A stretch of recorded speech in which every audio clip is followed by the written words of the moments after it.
수학 1 강의 22번째입니다.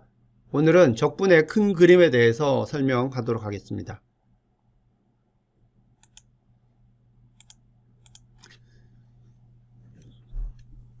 적분에 대해서 이야기하기 전에 우리가 캘큘러스, 미분 적분에 대해서 한번 이야기를 해보도록 하겠습니다. Big Picture of Calculus.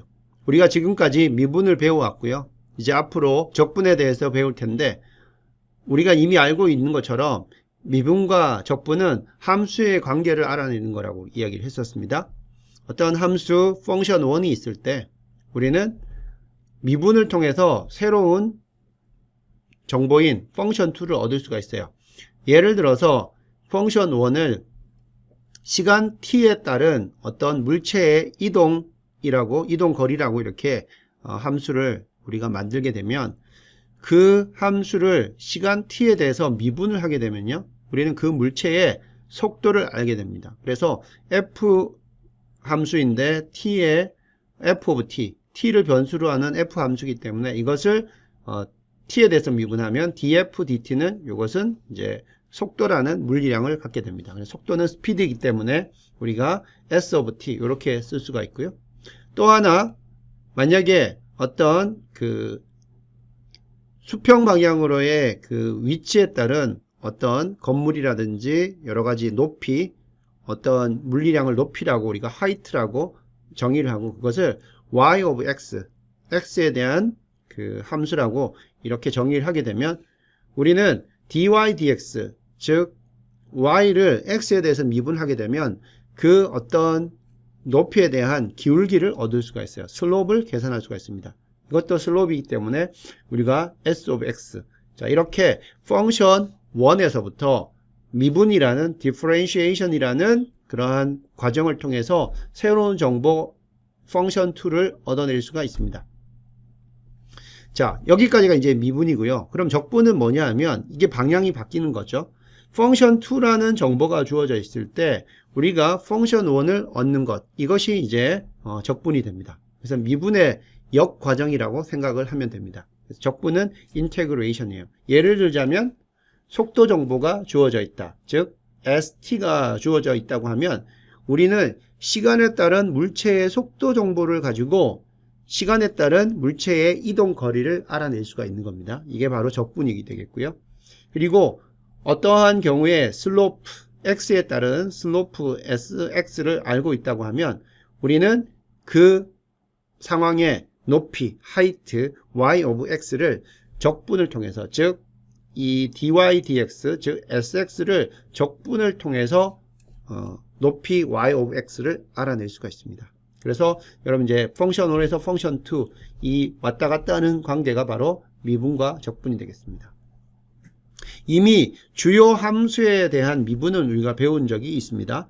y of x, x에 이렇게 거듭 제곱으로 나와 있는 이러한 형태라고 칩시다. 이것은 y가 이제 x의 함수이기 때문에 dy dx를 하게 되면 이건 지수가 앞으로 나오고요. n 곱하기 x의 n-1승, 지수가 하나 줄어드는 이러한 형태의 미분을 얻을 수가 있고요. 그리고 코사인, 사인 함수, 트리고노메트릭, 삼각함수 같은 경우일 때 y equal sin x라고 하면 우리는 dy dx를 구하게 되면 사인을 미분하면 코사인 x가 되는 것을 이미 알고 있습니다. 그리고 지수 함수도 우리가 dy dx, 즉 y equal ex에서 x에 대한 미분을 계산하면 이 지수 함수는 특이하게 함수값과 그 함수값에서의 기울기가 동일한 그러한 특징을 가지고 있죠. 그래서 dy dx는 ex가 되는 이런 것들을 알고 있습니다. 자, 그러면 이제 위에서 본 것처럼 펑션 1에서 펑션 2로 가는 것을 미분이라고 했고, 펑션 2에서 이제 펑션 1으로 오는 걸 적분이라고 했기 때문에 우리는 주요 함수의 미분을 알고 있기 때문에, 자, 미분을 알고 있기 때문에 미분해서 어떠한 결과가 나왔다. 즉 미분해서 n 곱하기 x n-1승이 나왔다. 그러면 이거의 미분하기 전 꼴은 무엇인가? 그거는 y equal x의 n승 이라는 걸 알 수가 있고, 조금 더 구체적으로 말하면 여기에다가 더하기 c를 해야겠죠. 더하기 c라는 것은 어떤 상수예요. 왜 상수가 되냐면 상수를 미분하면 상수를 미분하면 0이 되기 때문에 y equal x의 n승 플러스 c는 상수입니다. 그것을 미분하면 여기 나온 형태가 되기 때문에 요거를 그냥 주어진 함수를 우리가 적분하게 되면 그렇게 어떤 상수 C가 포함이 된다는 것을 알 수가 있어요. 코사인, 미분한 것이 코사인 됐다. 그러면 Y는 sin X라는 것을 우리가 알 수가 있겠고요. 또 어떤 형태가 미분한 형태가 2의 X승이라고 하면 그거의 원래 적분된 것, 그러니까 Y 되겠죠. Y를 찾으면 그거는 2의 X승 플러스 C 적분 상수가 들어가는 그러한 형태면 그것을 미분하면 다 2의 X가 나오는 거죠. 아까 이 sin 같은 경우에도 적분해서 나오는 게 자 sin 플러스 C가 되겠죠. 그걸 sin X 플러스 어떤 적분 상수 C라고 되어 있는 것을 우리가 미분하게 되면 코사인 X가 되기 때문에 이러한 코사인 X의 적분꼴은 금방 이야기한 sin X 플러스 어떤 적분 상수 C가 됩니다. 이런 식으로 우리가 적분을 알아내는 방법도 이제 있습니다. 자, 여기까지가 미분 적분의 큰 그림이 되었고요. 다음은 적분의 큰 그림, Big Picture of Integral. 이제는 적분에 더 포커스를 두고 한번 이야기를 해보겠습니다. 적분의 큰 그림. 적분은 펑션 2를 가지고 적분이라는 인테그레이션을 통해서 펑션 1을 우리가 알아내는 겁니다. 자, 펑션 2는 속도, 스피드의 경우 st라고 하면 요거는 df, dt. 그러면 f는 이동거리, distance가 되는 것이고요. 자, 그러면 우리가 st를 알고 있다. 그러면 적분을 통해서 이동거리를 알아낼 수가 있습니다. 다음, 기울기, 슬롭을 우리가 sx라고 하면요. 요거는 dy, dx가 되고, dy, dx를 우리가 sx라고 하면 이것은 이 sx를 x에 대해서 적분함으로 해서 높이, 하이트인 y of x를 계산해낼 수가 있습니다. 자, 그러면 일반적인 경우 y equal fx라고 합시다. y equal fx. 자, 그러면 이것의 펑션 1이라고 할 때 펑션 2는 이것을 x로 미분하면 되니까 그것을 우리가 x라고 하고요. dy dx라고 합시다. dy dx. dy dx는 우리가 알고 있는 것처럼 평균 기울기 델타 y 나누기 델타 x에서 델타 x를 제로로 가게 되면 이 분모도 0으로 가고요. 더불어서 분자도 0으로 가죠. 근데 요게 비율이 나오기 때문에 b가 나오기 때문에 얼마나 분모가 0으로 갈 때 분자가 0으로 가는 그 비율이 나오기 때문에 그 비율이 바로 dy dx, 즉 여기 나오는 s of x가 되겠습니다. 자, 이런 관계라고 우리가 한번 생각을 해봅시다. 자, 그러면 적분이라는 게 뭐냐? 큰 그림을 설명을 해보면 속도 st, 이건 함수 2가 되겠죠. 요 모든 기록으로부터 여행한 전체 거리 ft, f of t 함수 1을 찾는 것이다. 또는요, 두 번째 경우로 보면 시작점부터 어떤 기울기 s of x 함수 2를 알고 있을 때 그러면 그 정보를 이용해 가지고 전체 높이 height y of x 함수 1을 찾는 것과 같은 것이다. 그게 적분이라는 뜻이고요. 제일 마지막에 있는 케이스로는 설명할 때 이렇게 할 수 있겠죠. 적분, 인테그랄은 y equal fx를 2의 미분 dy dx로부터 구하는 것이다. 그래서 적분이라는 것은 어떤 함수를 그 미분꼴로부터 구하는 게 바로 적분이 되겠습니다. 자, 그래서 이런 식으로 여러분들이 적분을 이해할 수가 있겠고요. 자, 이전에 우리가 미분에서는요, 높이를 빼기 함으로써 x하고 델타 x가 떨어져 있는 부분, x 플러스 델타 x 그 하이트를 우리가 뺐죠. 그래서 x의 증가량분의 y의 증가량, 그래서 y의 증가량은 우리가 이 빼기를 함으로써 기울기, 슬로브를 구했었습니다.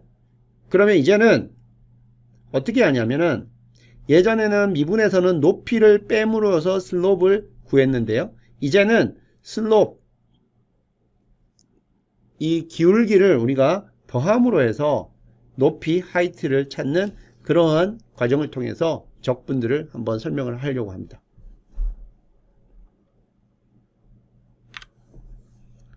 자, 그러면 먼저 적분의 개념, 합과 차, 방금 설명했어요. 미분은 높이의 차를 통해서 계산하는 것이고, 그리고 적분은 바로 기울기의 합을 통해서 높이를 계산하는 것이다. 이렇게 여러분들이 생각할 수가 있습니다.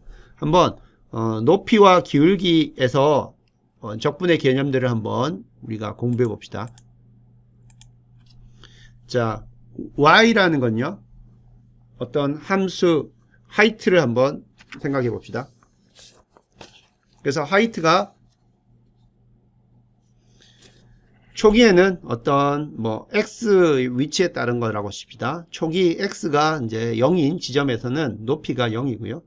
그 다음 이제 x 위치에서는 1, 그 다음 높이에서는 4, 그 다음 9, 그 다음 16. 이거는 y 이꼴 x의 제곱 형태로 그렇게 높이가 증가하는 그러한 경우가 되겠죠. 자, 그러면 요거를 밑에를 우리가 슬롭이라고 해서 s라고 한번 두고요. 요거 s는 이제 생각해 보면 이거는 s는 dy dx가 되겠죠. 자, 이거를 계산하는데, 자, 슬롭은, 첫 번째 슬롭은 어떻게 계산하냐면요, x 이퀄 0하고 그 다음에 x가 1일 사이일 때 그 높이의 차이를 계산합니다. 자, 이거 높이 차이 계산하면 얼마입니까? 0에서 1이니까 차가 1 되고요. 그 다음은 1과 4 사이, 즉 높이가 1과 4 사이에 그거의 높이 차이는 3이 되겠고요. 그 다음 4와 5 사이의 높이 차이는 5가 됩니다. 그 다음 9와 16의 높이 차이는 7이 돼요. 자, 우리가 슬롭을 계산할 때 우리가 dy dx 또는 유한한 케이스로 생각한다면은 요거의 슬롭은 어떻게 됩니까? 요거는 델타 y 나누기 델타 x가 되죠. 이게 우리가 계산할 수 있는 슬롭이 됩니다.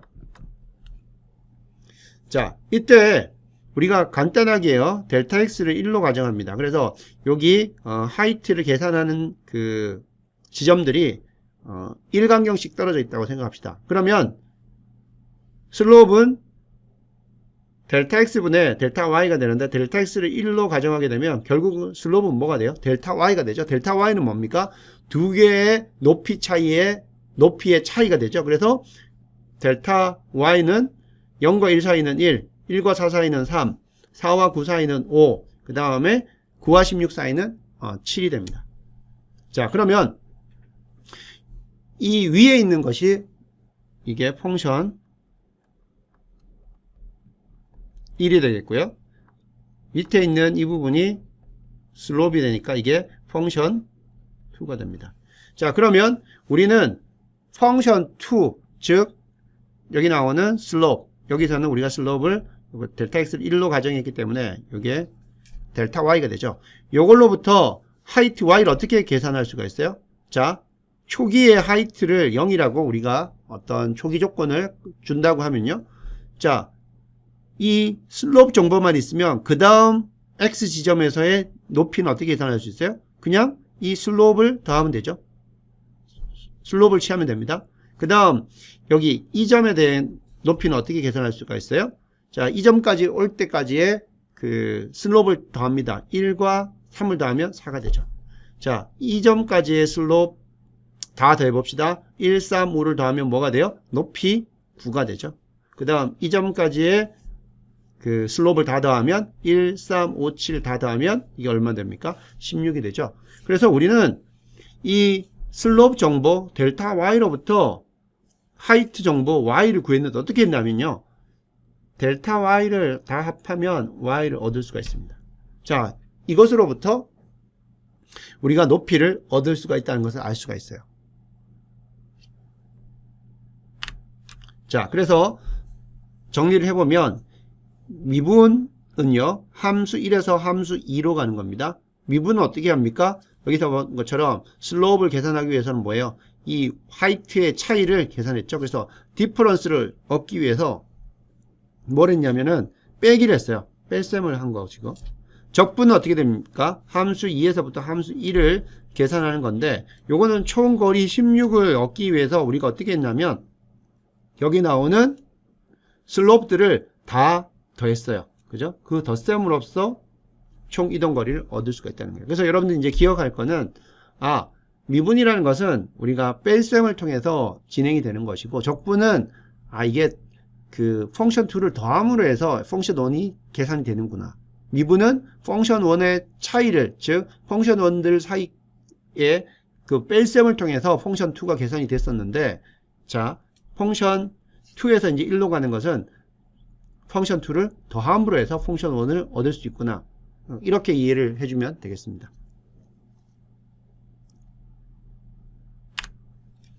자, 그 다음은 우리가 디스턴스하고 스피드를 한번 생각해 봅시다.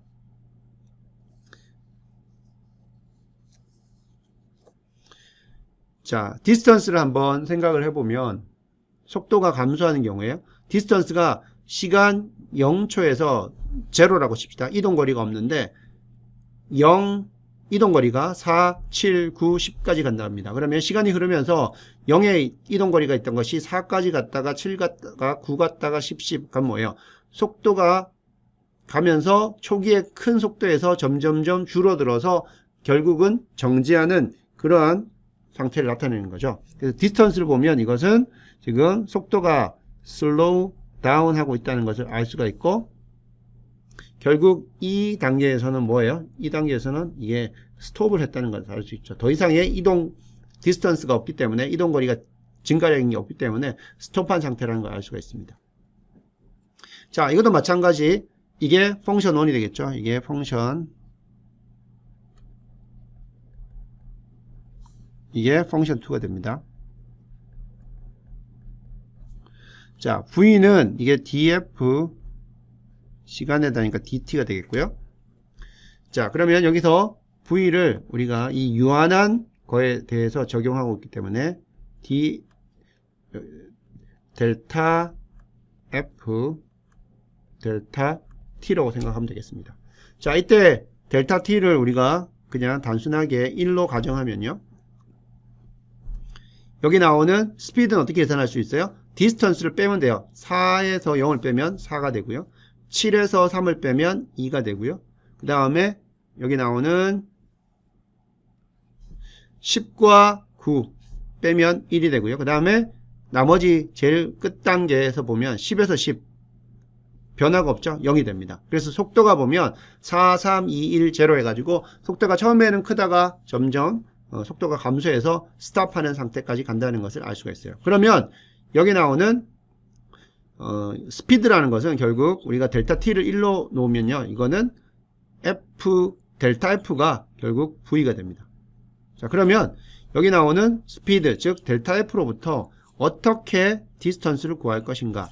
자, 여기 디스턴스가 9 되는 지점까지 우리가 이것을 어떻게 계산하면 돼요? 속도 정보로부터 속도 정보를 4, 3, 2 이거 다 더하면 9가 나오죠. 속도 정보를, 그 시간까지의 속도 정보를 다 더하면 그게 그 시각에서의 디스턴스가 된다는 것을 알 수가 있어요. 물론 시작할 때 우리가 0에서부터 시작해야 되겠죠. 시작점을 우리가 0으로 이거를 assumption, 가정은 0에서부터 한다고 해야 가능하겠죠. 만약 여기서 10부터 시작했다고 하면 여기 19가 되겠죠. 그런 식으로 이거는 가정을 해줘야 됩니다. 초기 조건은. 자, 그러면 여기까지의 우리가 이동거리는 어떻게 계산할 수 있어요? 이 시각까지의 총 여기 나오는 스피드를 4, 3, 2, 1을 다 더해주면 여기 디스턴스 10까지 알 수가 있죠. 자, 이런 식으로 여러분들이 스피드를 다 합하면 이동거리를 얻을 수 있다는 것을 또 한번 우리가 알 수가 있습니다. 그래서 총 이동거리는 스피드의 합이다. 총 이동거리는 결국 뭐다? 우리가 함수 2의 적분이다. 왜 그래요? 여기 나오는 총 이동거리, 요거는 함수 1이죠. 이거는 총 이동거리가 이게 함수 1이기 때문에 요거는 함수 2의 적분이라는 그런 의미가 되겠습니다. 자, 이처럼 우리가 숫자를 놓고 산술적으로 하는 것을 이제 뛰어넘어서 우리가 한번 요거를 문자로 치환을 해서 한번 이 경우를 살펴봅시다. 자, 이제는 대수학, 알제브라, 즉 숫자를 쓰지 않고 문자를 써서 한번 함수 2로부터 함수 1을 한번 구해 보겠습니다. 자, 여기서는 이제 수치를 쓰지 않고요. 여기 나오는 그 시간대별로의 그 위치 정보, 즉 처음에 시작할 때 y 어떤 이동 거리가 될 수도 있고요. 또는 높이가 될 수도 있습니다. 어쨌든 펑션 1을 우리가 y라고 하고 이제 펑션 2는 요거의 차이라고 이렇게 두겠습니다. 자, 그러면 y0부터 시작을 합니다. y0가 있고 그 다음 어떤 그 변수 뭐 x나 t에서는 이걸 우리가 x라고 합시다. 여기서는 변수는 x라고 합시다. 그 다음 x에서는 y1, 그 다음 x에서는 y2, y3, y4, y5 이렇게 x에 따라 변하는 펑션 1이 있다고 칩시다.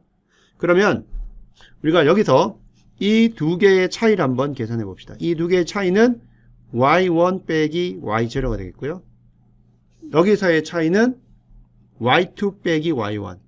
자, y2와 y3에서는 y3 빼기 y2, 여기서는 y4 빼기 y3, 여기 마지막에서는 y5 빼기 y4가 됩니다. 자, 그러면 여러분들이 y0에서부터 y5까지 우리가 펑션 1을 각 x에 따른 값을 알고요. 자, 그러면 우리가 여기서 스텝 사이즈를 델타 x, 자, 델타 x를 우리가 1로 해도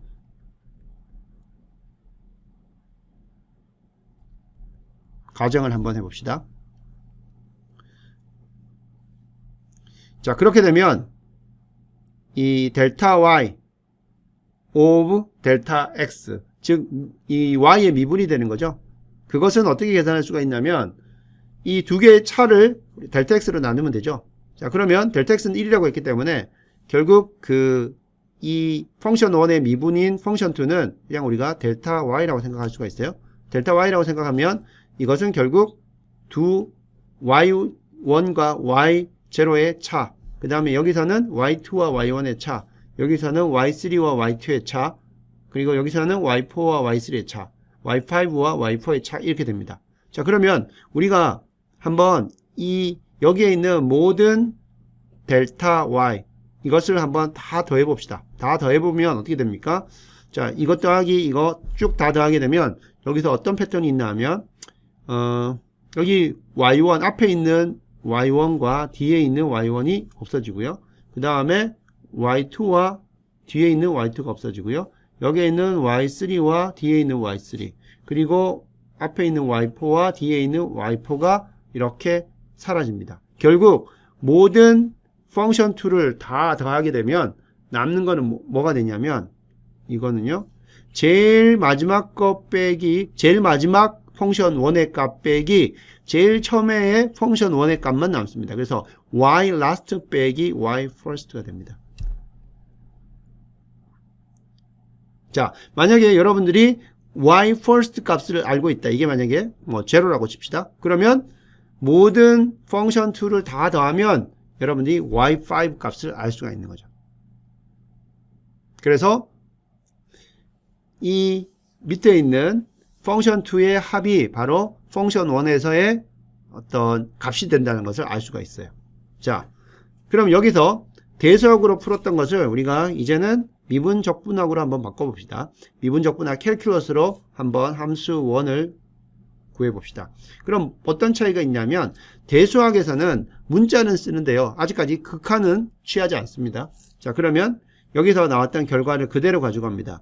자, 펑션 2의 모든 그 슬롭의 합은 y last 빼기 y first라는 것을 알 수가 있어요. 그러면 우리가 요거를 조금 한번 바꿔볼게요. 그러면 이 부분을 델타 y 그대로 두는 것이 아니라 요거를 이 함수들의 그 변수인 x, 델타 x로 나누고 그리고 델타 x로 한번 곱해서 이것을 모두 더해 봅시다. 자, 이 시그마는 각각의 이 항들을 다 더하는 것인데요.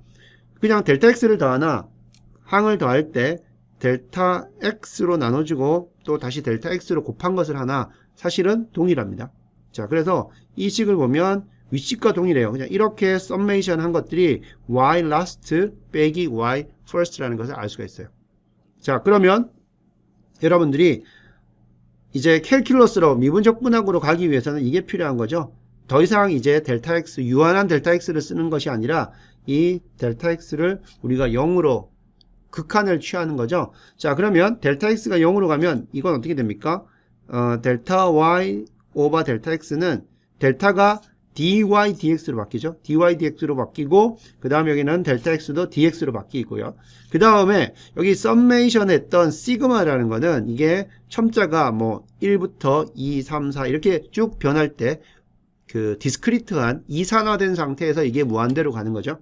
자, 그래서 이 기호가 이제는 이 캘큘러스에서는 뭘로 변하냐면 이게 바로 여기 나오는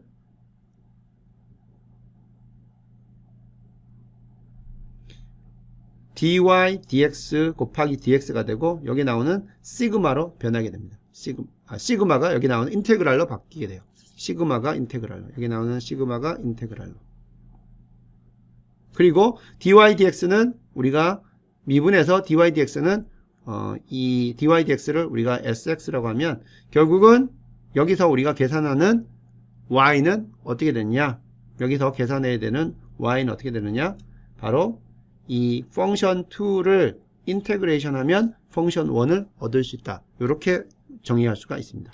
그래서 캘큘러스에서는 컨티뉴어스하고 연속하고 그 다음에 더 작은 델타 x, 즉 델타 x의 0으로 가는 극한을 사용해서 이렇게 함수를 얻을 수가 있습니다. 그래서 함수 1, 펑션 1이라는 y는요, 결국은 이 함수 2, 이게 펑션 2죠.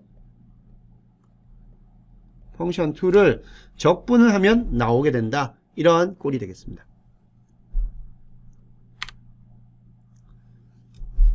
자, 그래서 만약에 여러분들이 앞에서 갔던 것처럼 x가 처음부터 시작해서 x가 끝나는 시점, 여기서 y0가 이제 x가 여기가 스타트하는 점이 되겠고요. 그 다음 y5가 이게 x가 end하는 지점이다. 여기까지 펑션 2 sx dx, 즉 이 펑션 2를 x 스타트부터 x end까지 적분한다. 적분한다는 거는 결국 뭐예요? 이걸 모두 합한다는 거죠. 그죠?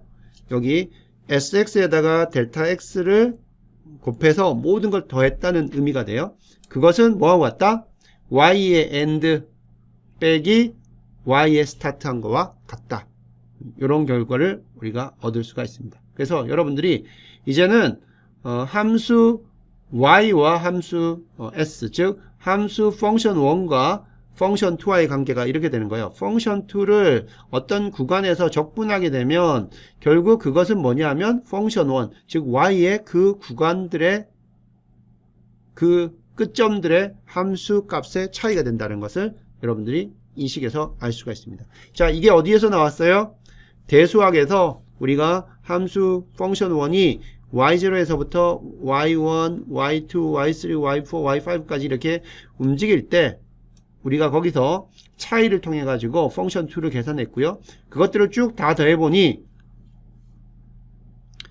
d 델타 y의 시그마는 y last 빼기 y first였다. 여기에서부터 우리가 델타 x를 나눠주고 곱해주는 식으로 하고 그 다음 델타 x를 제로로 감으로 극한을 취했을 때 함수 y는 인테그레이션 sx dx다. 이렇게 우리가 얻을 수가 있고 여기 특별한 구간 어떤 스타트점과 끝나는 점을 통해서 우리가 sx dx를 적분하게 되면 그거는 바로 x의 끝나는 지점에서의 y값 빼기 x가 시작하는 점에서의 y값이었다 라는 것을 알 수가 있습니다. 자, 이런 식으로 해서 적분은 바로 이 펑션 2의 적분이라는 것이 펑션 1의 그 적분 구간, 적분 한계의 그 점들에서의 함수 1의 차이로 나타난다는 것까지 설명을 했습니다. 자, 그러면 이제 적분이라는 게 어떤 건지는 이제 여러분들이 개념을 이해를 했을 것 같고요.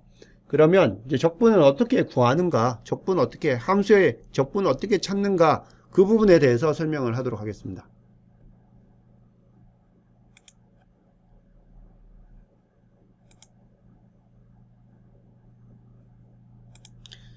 자, 그러면 두 가지 정도 방법을 설명을 할 텐데요. 어떤 함수 펑션 2에서부터 펑션 1을 찾는 게 적분이라는 걸 알았습니다.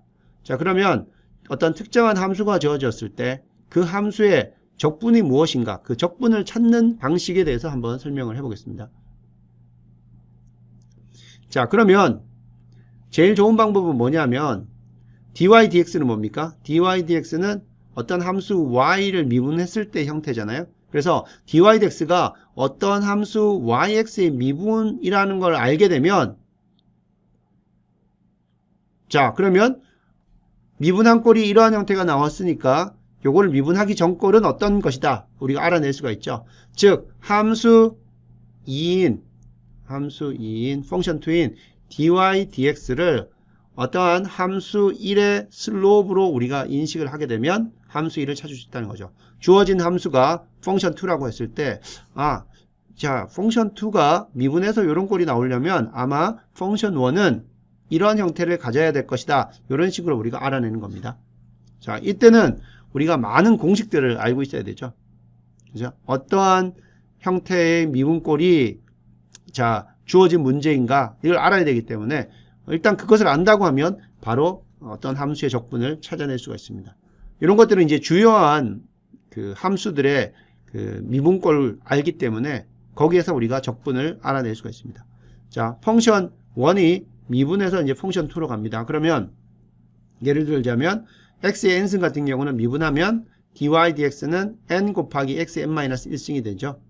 그렇게 되면 자, 이런 관계를 알고 있기 때문에 만약에 어떤 함수가 xn으로 주어졌다. 그러면 이거의 적분꼴이 무엇인가를 찾고 싶어요. 그럼 어떻게 하면 됩니까? 어떤 것을 미분하면 xn이 나오는 걸 찾으면 되죠. xn승이 나오는 걸 알면 되죠. 미분해서 x의 n승이 나와야 되기 때문에 원래 y는 dy dx가 x의 n승이 되려면 y는 뭐가 있어요? x의 n승 플러스 1승이 있어야 되겠죠. 그래야 이걸 미분하면 여기서 지수가 하나 줄어서 x의 n승이 될 거니까요. 자, 그리고 x의 n승 n 플러스 1승이었기 때문에 그걸 미분하면 여기 n 플러스 1이 앞으로 나오죠. n 플러스 1이 나오는데 우리가 지금 보는 함수에는 n 플러스 1이라는 그 앞에 곱해준 게 없기 때문에 뭐예요? n 플러스 1로 나눠줘야 되겠죠. 그래서 여러분들이 요거를 이제 이쪽 부분을 미분하면 여기 펑션 2가 나오는 것을 확인할 수가 있죠. 그렇게 확인함으로 해서 여기 나오는 dy dx가 x의 n승일 때 요거의 적분꼴은 바로 n 플러스 1분의 x n 플러스 1승이다라는 거 알 수가 있습니다. 이런 식으로 알아내는 거고요. 마찬가지로 지수함수에 우리가 미분꼴을 알고 있어요. 지수함수는 y꼴 2의 cx승 같으면 dy dx를 하게 되면 cx의 2의 cx가 됩니다. 여기 x가 아니고요. 여기 2가 돼야 됩니다. 자, 그렇게 되면 만약에 주어진 dy dx가 2의 cx승이다. 그렇게 되면 이거의 적분꼴은 어떻게 되느냐? 미분해서 이러한 형태가 나오는 함수 y를 찾으면 되죠. 함수 y가 c분의 2의 cx 같으면요. 이것을 미분하면 앞으로 c가 나오고 2의 cx승 그대로 있기 때문에 앞에 나온 c하고 이 분모에 있는 c하고 없어지면 dy dx 이꼴 2의 cx승이 나옵니다. 그런 식으로 찾는 겁니다. 자, 예를 들어서 dy dx가 x의 3승이면 이 함수의 적분은 어떻게 됩니까? dy dx가 x의 3승이기 때문에 이 y는 어떻게 되겠어요? 그러면 이 적분 형태 yx는 x의 4승이 될 것이고요. 그 다음에 이 x의 4승만 두면 안 되죠. 왜냐하면 그걸 미분하면 4x의 3승이 되기 때문에 이 x의 3승이 dy dx라고 하면 이 함수의 적분 yx는 4분의 x 4승이 돼야 되고요. 또 하나 여러분들 생각해야 될 것 뭐냐면 여기 적분상수 c를 더해줘야 된다는 겁니다. 왜냐하면 이거는 적분상수예요. 말 그대로 상수기 때문에 이건 임의의 어떤 값이 될 수 있어요. 임의의 값이기 때문에 이것을 미분하면 상수기 때문에 0이 됩니다. 따라서 dy dx 이꼴 x의 3승이 되는 함수는 어떻게 되냐면 이런 4분의 x 플러스 4 더하기 c의 형태를 가지는 것들은 다 된다는 겁니다. 그래서 여기 여러분들 그냥 적분할 때는 적분상수를 빼먹으면 안 됩니다. 그죠? 이렇게 되고요. 그리고 dy dx가 2의 2x이면 이 함수의 적분 y는 어떻게 됩니까? 자, 그러면 적분을 찾을 때는요. 그 적분을 미분해서 여기 나오는 dy dx가 2의 2x승이 되는 것을 찾으면 됩니다. 자, 그러면 지수함수는 그대로기 때문에 2의 2x승 그대로 와야 되고요. 요걸 미분하면 여기 앞에 있는 여기 지수에 있던 2가 앞으로 나오기 때문에 분모에 2를 나눠줘서 2분의 2의 2x승 하게 되면 그거 미분하면 2의 2x승이 되고요. 그리고 아까 앞에서 말했던 것처럼 우리가 적분상수 c를 포함을 시켜줘야 됩니다. 왜냐하면 이 적분상수는 어떤 것이 오든지 100이 오든 1000이 오든 상관없이 미분하면 여기 앞에 나오는 문제에 주어진 2의 2x승이 되기 때문에 적분상수를 반드시 여러분들이 생각을 해줘야 됩니다. 이런 식으로 여러분들이 함수의 적분을 찾을 수가 있어요.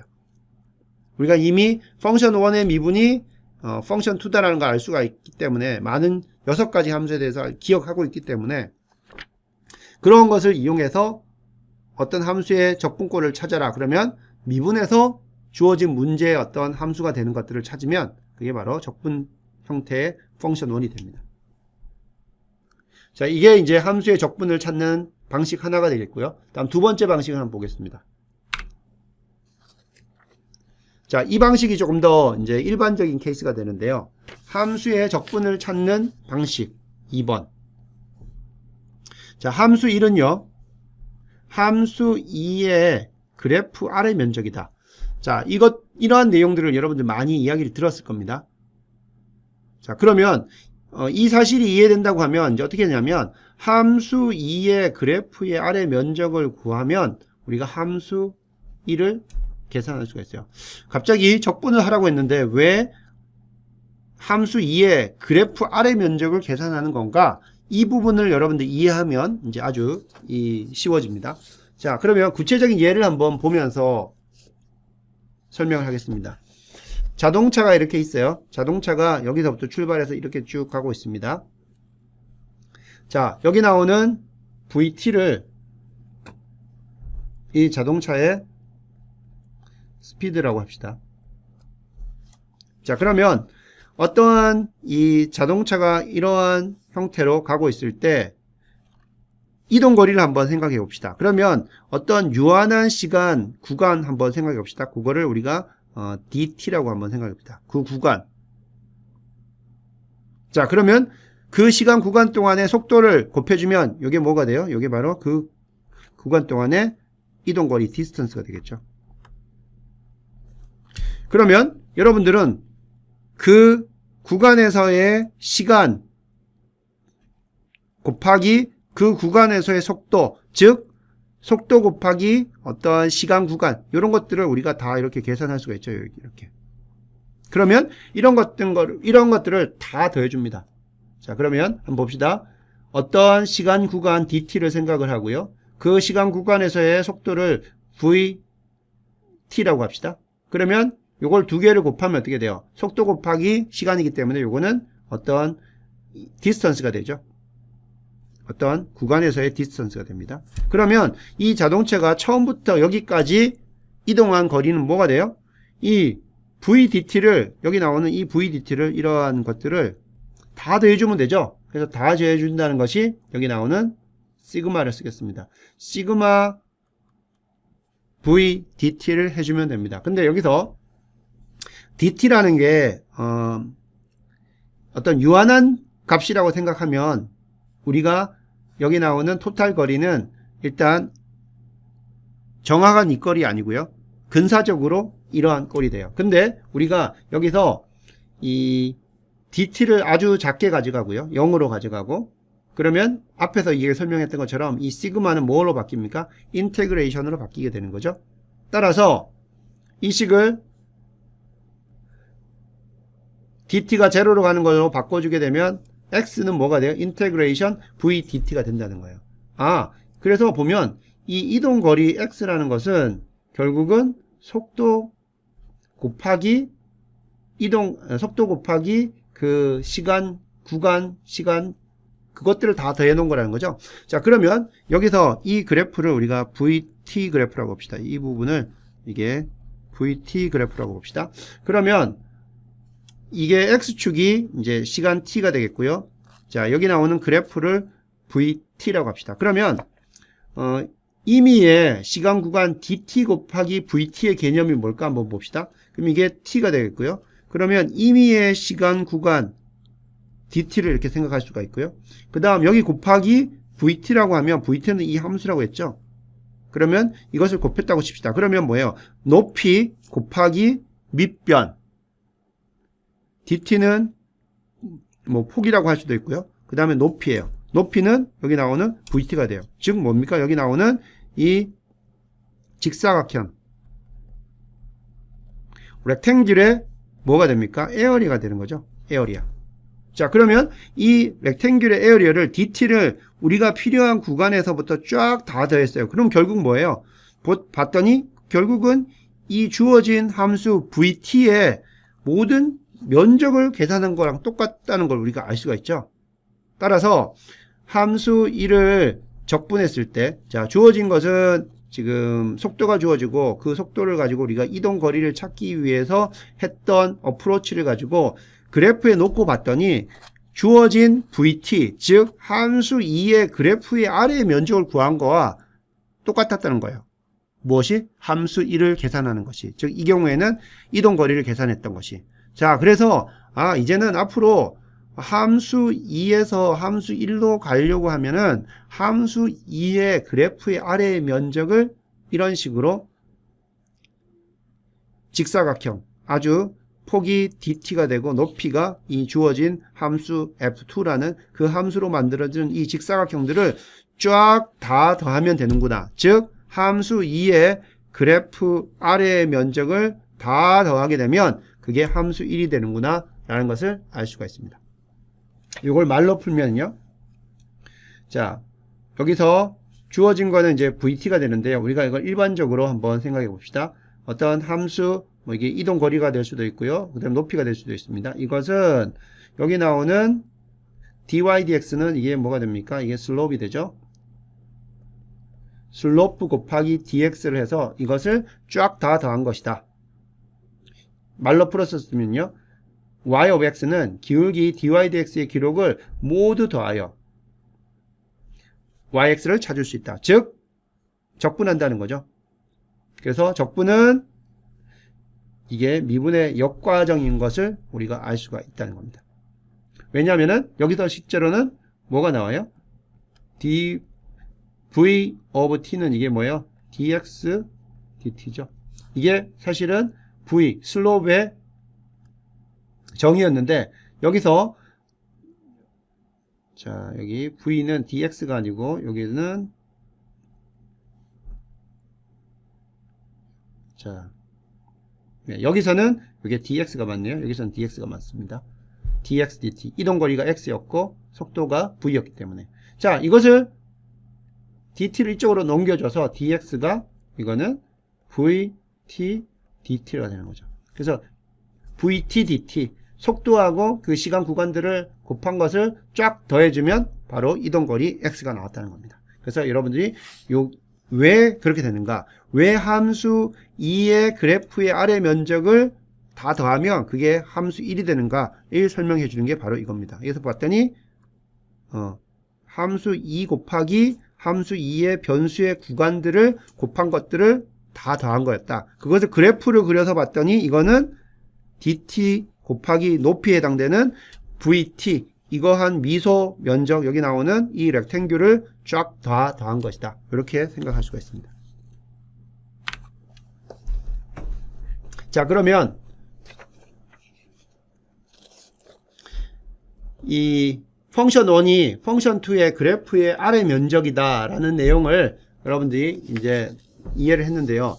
그러면 이게 구체적으로 어떻게 되는지를 한번 설명을 해 보겠습니다.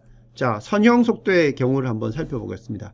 그래서 여기 나오는 함수가 속도입니다. 그래서 여기 나오는 이 수평축이 시간 t가 되겠고요. 이 높이는 s는 2 빼기 2t가 됩니다. 그래서 이 초록색 함수에서 t가 0일 때는 여기 2를 지나고요. t가 1이 되면 0을 지나는 그러한 초록색 함수가 바로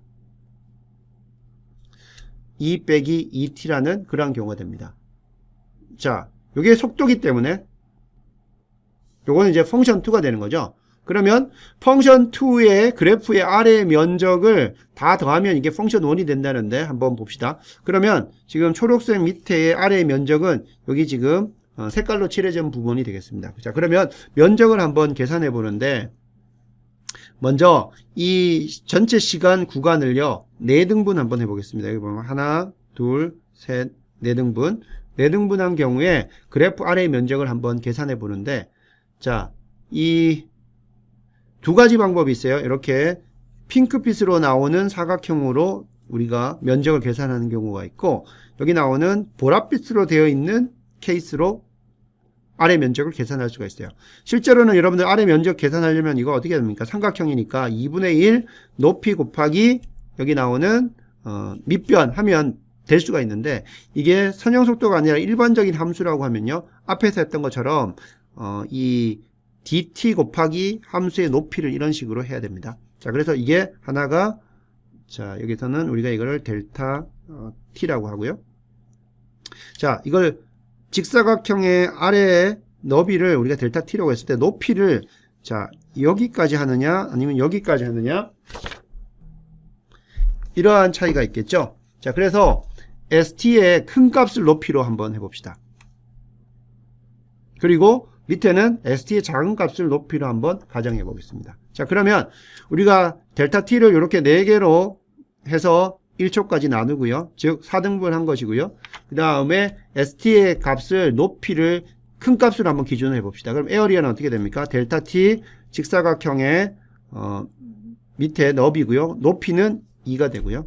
자, 두 번째 사각형은 이겁니다. 두 번째 사각형은 이거예요. 그러면 델타 t 곱하기 높이가 이 점이죠. 높이가 4분의 1 지점일 때의 함수값. 여기 t에다가 4분의 1 집어넣으면요. 이거는 4분의 1 집어넣으면 2 빼기 2분의 1 해가지고 2분의 3이 됩니다. 그래서 요게 자, 요거는 이제 s 언제입니까? 요거는 높이가 높을 때니까 요거는 4분의 1 때고요. 요거는 이제 s 0일 때입니다. 그죠? 그럼 이런 식으로 해서 세 번째 사각형은 해보면 어떻게 됩니까? 요거는 세 번째 사각형은 s 2분의 1초일 때. 그 다음에 여기 네 번째 사각형의 높이는 자 해보면 이거는 s 4분의 3초일 때 그 형태로 이렇게 계산이 됩니다. 그래서 델타 t 곱하기 그 f 펑션 2의 높이, 델타 t 곱하기 f 펑션 2의 높이. 그래서 쭉 계산을 해봅니다. 그러면 여러분 이걸 쭉 다 더하면 델타 t 곱하기 5가 됩니다. 5가 되고 여기서 델타 t는 저는 4등분 했기 때문에 4분의 1 됩니다. 곱하면 4분의 5, 1.25가 돼요. 그래서 이 핑크빛으로 되어 있는 즉 실제 있는 그 펑션 2의 그래프보다 이 부분들이 더 많은 면적을 차지하게 되죠. 이 부분들이 실제로는 이 초록색 그래프 아래 부분을 계산해야 되는데 여기 체크 표시한 부분들은 사실 그 부분보다 더 많습니다. 그래서 조금 더 오버 에스티메이트 실제 면적보다 좀 더 크게 나왔고요. 자, 작은 값으로 한번 해봅시다. 작은 값으로 해보면요 동일하게 델타 t가 되고요. 작은 값으로 하면 이 보라색입니다. 그러면 여기에다가 집어넣으면 이게 4분의 1 있을 때의 s 4분의 1 값이 되겠고요. 2분의 3이고 여기 1은 이건 s 자, 이 지점이죠. 그리고 요거는 s 2분의 1 요거는 s 자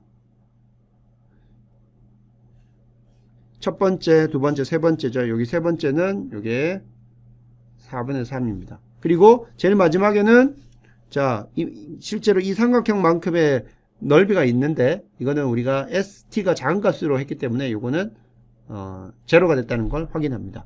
자, 다 더하면은 4분의 3, 0.75가 나옵니다. 그래서 이 큰 사각형 기준으로는 1.25가 나오고요. 작은 사각형 기준으로는 0.75가 나옵니다. 실제는 어떻게 됩니까? 2 곱하기 1이기 때문에 실제 면적은 1이에요. 실제 에어리어는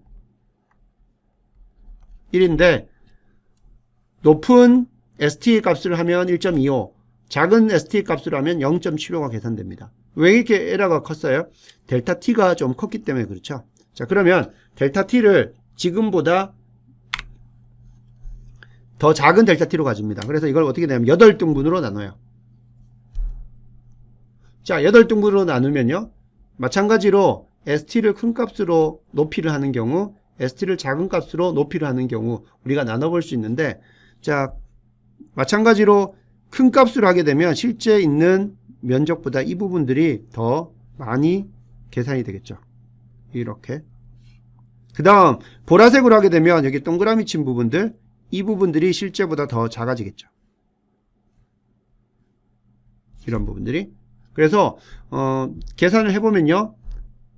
자, 델타 T가 이번에는 얼마입니까? 델타 T가 이번에는 8등분 했기 때문에 8분의 1입니다.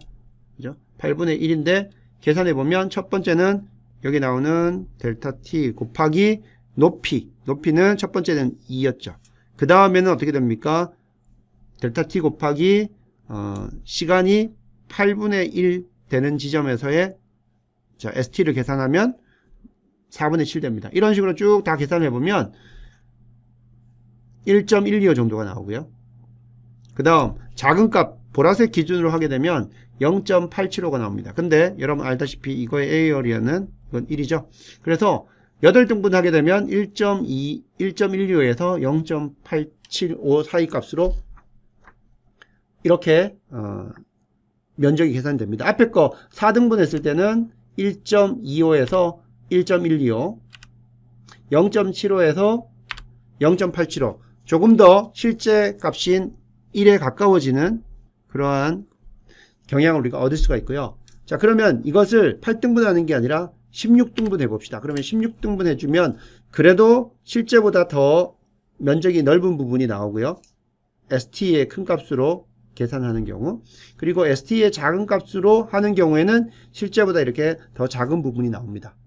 그래서 그것을 계산해 보면 자, 에어리어가 실제 에어리어는 이게 1이 된다고 이야기했었죠. 근데 ST의 큰 값으로 하게 되면 1.06이 되고요. 작은 값으로 하면 0.94가 됩니다. 자, 이런 식으로 델타 T를 16등분을 하는 것이 아니라 델타 T를 0으로 무한대로 극한을 취하게 되면, 그래서 델타 T를 0으로 가서 여기 나오는 그 직사각형이 아주 얇고 길쭉한 무한대의 어떤 직사각형으로 우리가 계산을 하게 되면 계산된 면적은 ST의 그래프의 아래 면적과 정확하게 같아집니다. 이런 식으로 우리가 이 f 펑션 2의 그 그래프 아래 면적을 계산하고 그것이 바로 펑션 1이 됩니다.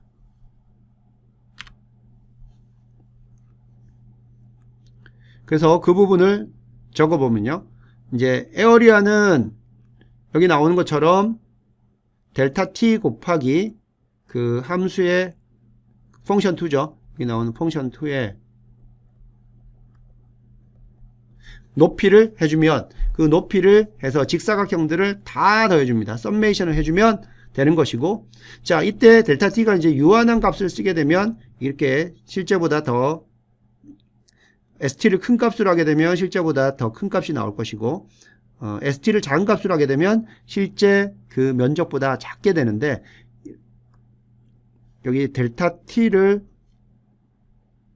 0으로 가는, 델타 t를 0으로 가는 이러한 극한을 취하게 되면 여기서 에어리어는 바로 인테그레이션 ST DT가 돼서 정확한 이 초록색 형태의 그래프 아래의 면적을 계산할 수가 있다는 겁니다.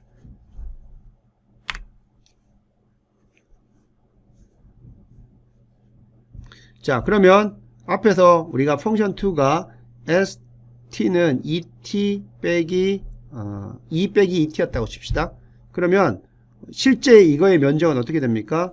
이거는 이제 여기 나오는 건 삼각형이기 때문에 여기 삼각형이기 때문에 높이는 2가 되고요.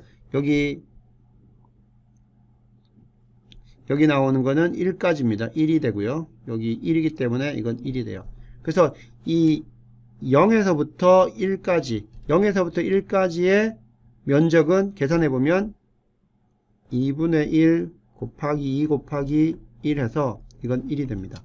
자, 그러면 1까지 여기 나오는 t가 1까지의 면적은 얼마가 되냐면 1이 돼요. 그래서 자, 이 함수 st의 적분은 우리가 이미 알 수 있죠. 어떻게 알 수 있어요? 아까 적분을 계산하는 방식 1번 중에서 뭐예요?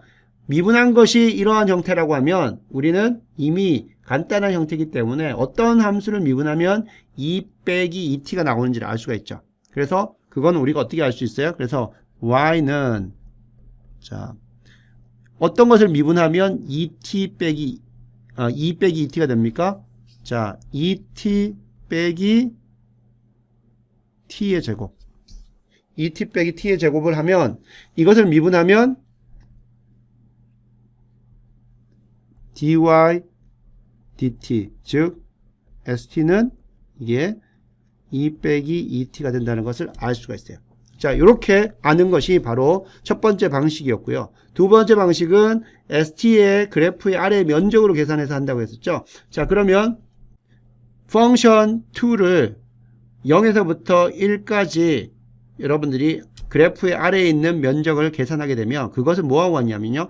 펑션 1에서의 t 이꼴 1에서의 함수값과 같습니다. 그게 바로 여기 나오는 이 점이에요. 이게 뭐예요? 함수값이 이게 함수값 y1 해서 이게 1이라는 걸 알 수가 있어요.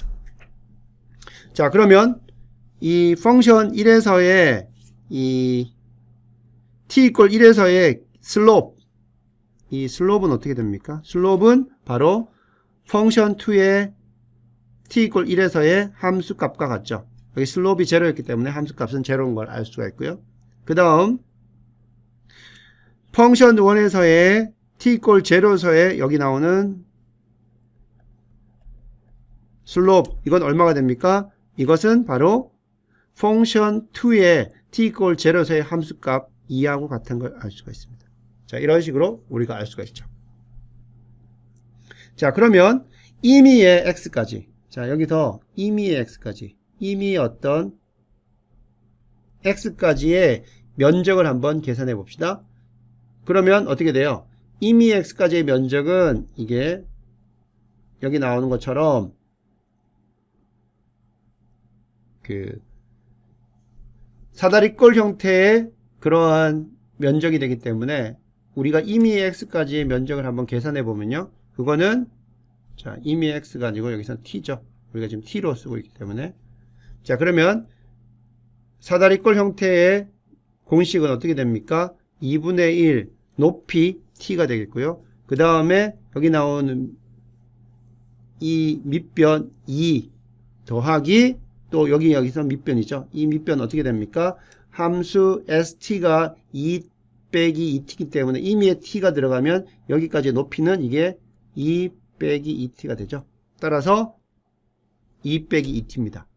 두 개 더하면 자, 안쪽에 거 더하면 4 빼기 2t가 되고 2 묶어냅니다. 그럼 앞에 있는 2분의 1 없어지고 t 곱하기 2 빼기 t가 되고 결국 yt는 2t 빼기 t의 제곱이라는 걸 알 수가 있어요. 즉 임의의 t까지의 면적이 바로 이게 되는 것을 알 수가 있어요.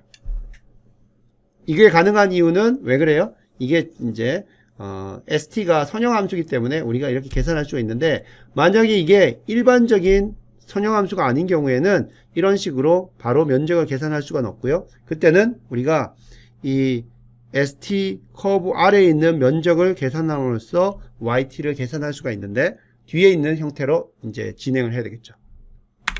그게 바로 이러한 형태입니다. 자, 우리가 어떤 함수가 있다고 치면 ft가 주어져 있다고 칩시다. 그러면 이것에 대한 적분을 찾고 싶다. 그건 바로 ax가 되는데 그 적분은 뭐하고 같냐면 이 fx의 그래프의 아래 면적과 동일하다는 겁니다. 자, 그러면 주어진 함수가 여기 나온 것처럼 fx가 주어졌다고 칩시다. 자, 그러면 ax라는 것은 이 fx의 인테그럴 한 거와 동일하다고 그렇게 우리가 한번 찾아봅시다. 그러면 fx가 여기 있어요. 자, 그러면 앞에서 이야기했을 때 인테그레이션은 즉 펑션 2의 적분을 찾는 거는 그 그래프의 아래에 면적 계산한 거와 똑같다고 그랬죠. 자, 그러면 주어진 함수가 fx가 되고 그러면 어떤 특정한 x까지의 면적을 본다고 칩시다. 그러면 우리가 이 dx와 같은 미소 그 밑에 구간을 생각해 봅니다. 자, 그럼 이 미소 구간 dx라고 하고, 그럼 이 dx가 우리가 지금 고려하고 있는 이 부분에서의 높이는 바로 함수값이죠. fx인 걸 알 수가 있어요. 그러면 이 초록색으로 나오는 이 구간에서 미소 면적 da는 어떻게 계산할 수가 있냐면 밑변 dx 곱하기 자, 이 지점에서의 함수값 fx로 계산할 수 있어요. 그래서 da 미소 면적은 fx dx가 된다는 거죠. 자, 일반적인 fx에 대한 이야기를 하고 있습니다. 자, 그러면 여러분들이 이 기울기는 어떻게 계산합니까? 기울기 fx 함수는 요거는 원래 fx의 적분한 함수 펑션 1의 x에 대한 미분이죠. 그래서 da dx는 fx라는 걸 알 수가 있습니다.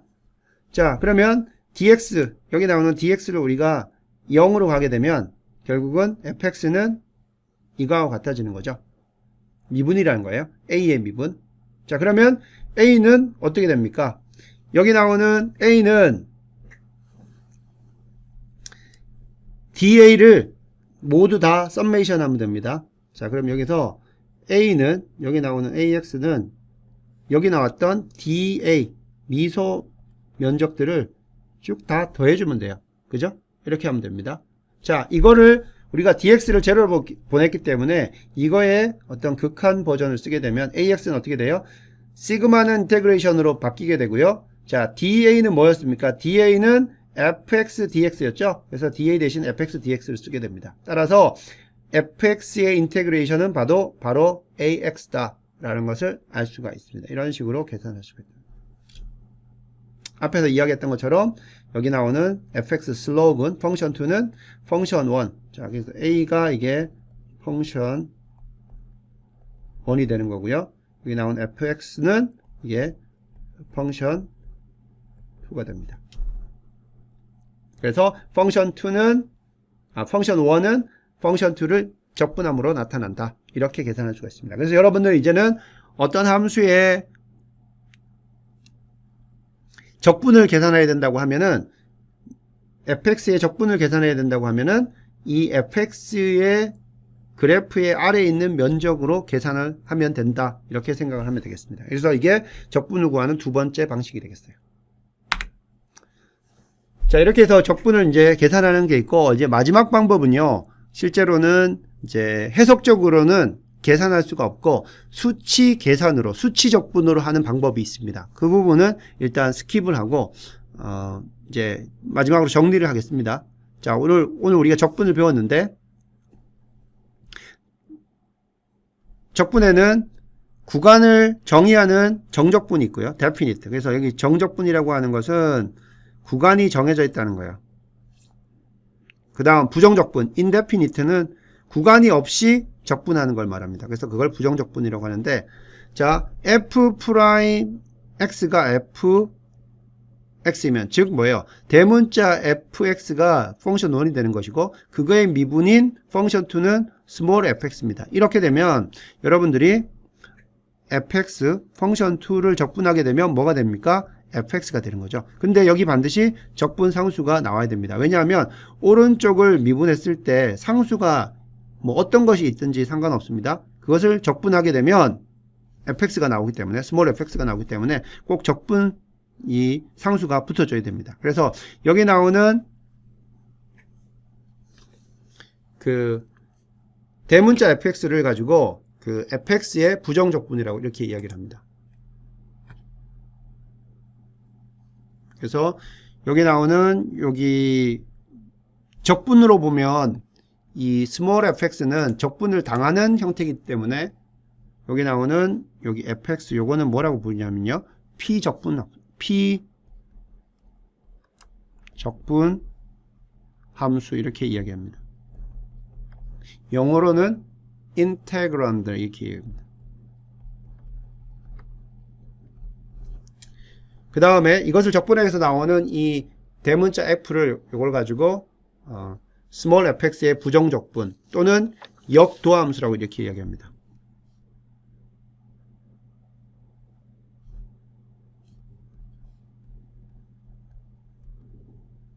역도함수. 도함수의 역이라는 뜻이죠. 자, 그렇게 됩니다. 자, 여기서는 여러분 보다시피 적분할 때 구간이 없어요. 근데 definite, 뭔가를 정해놓고 하는 정적분에서는 어떤 연소함수 fx에 대해서 여러분들이 이렇게 적분 구간을 주고 적분을 하라.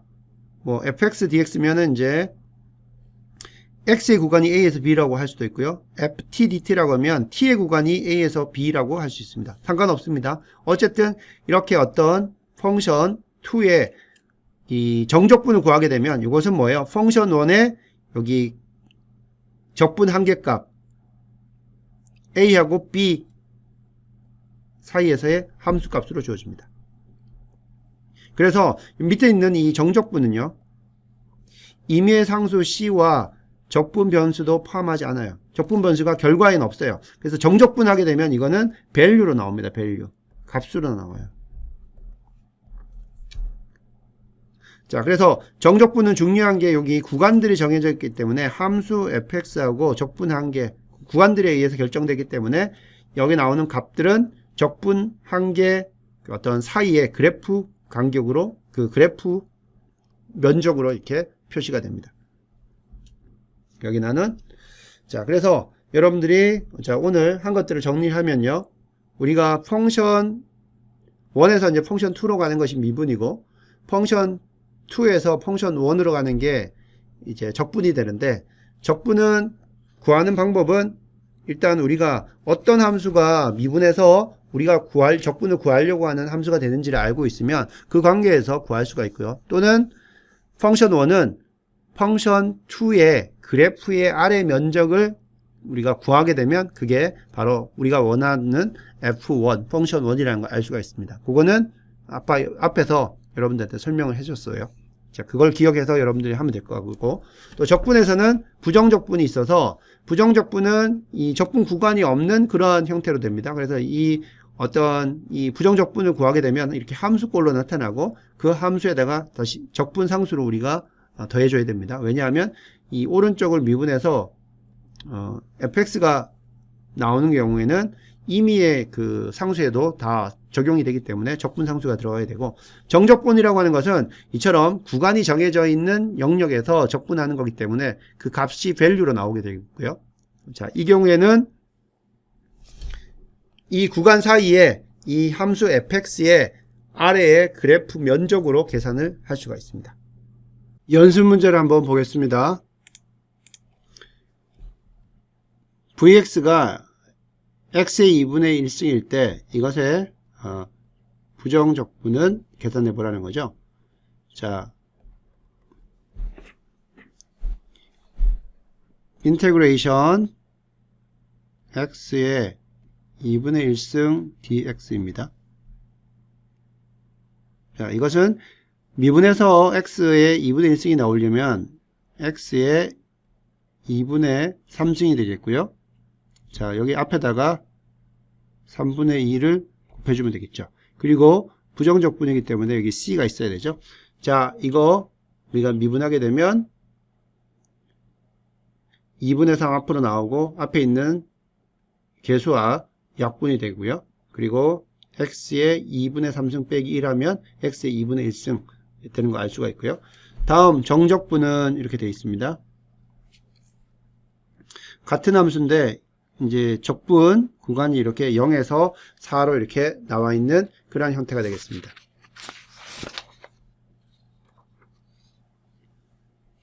자, 이것은요. 앞에서 이미 부정적분 이걸 계산했기 때문에 이 값을 그대로 사용하면 됩니다.